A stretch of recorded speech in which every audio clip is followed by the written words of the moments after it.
No, that's wrong. Dixie Diamonds 212. Metz, 6:34 p.m. Pilatray, having declared to Joey that he wished to be safely at home during the New Year's Eve revelry, found himself driving his grey Peugeot 205 from his Arcadian niche 5 kilometers south of Metz proper to his boyhood home at 21 Rue Anne-Marie-Steclair. Wishing to accommodate his desire to proceed slowly and with caution among the throngs of frolickers, he'd driven to Metz via D955 rather than taking the expressway. He smiled wryly as he reached the Moselle River. I do not wish to return to your unpleasant accommodations, he said to himself, referencing his abduction and imprisonment within the EGSE facility a few blocks to the southwest 10 hours earlier. Making a right turn from Boulevard des Ponts-de-France onto Rue Dante-Pique, he then crossed the southern section of the Moselle River on Pont Jean-Monnet Bridge to Les Îles before crossing the northern section on Pont Fédérbie Bridge.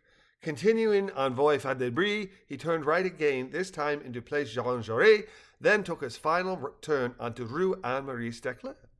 Counting to 5 as he drove slowly by the duplex houses that lined the east side of the street, he smiled as he had done as a young boy. After the 5th and final 2-story duplex, he drove a mere 2.5 meters beyond the penultimate building and continued to the end of the road rather than wasting time negotiating the narrow strip between the 5th and 6th house. If one was both a patient and skilled driver, one could park a car between number 19 Rue Anne-Marie-Steclair and number 21. However, Pilatray continued beyond his parents' 3-story single-family home and parked at the base of a 12-meter-high grassy slope that provided a barrier between Rue Steclair and the railroad tracks on the slope's northern side.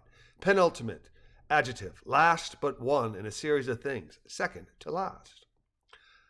Though his parents' house had a similar amount of living space compared to the 5 houses preceding it, the de Rosière lot was 2/3 narrower, while their house was 50% taller than its neighbors.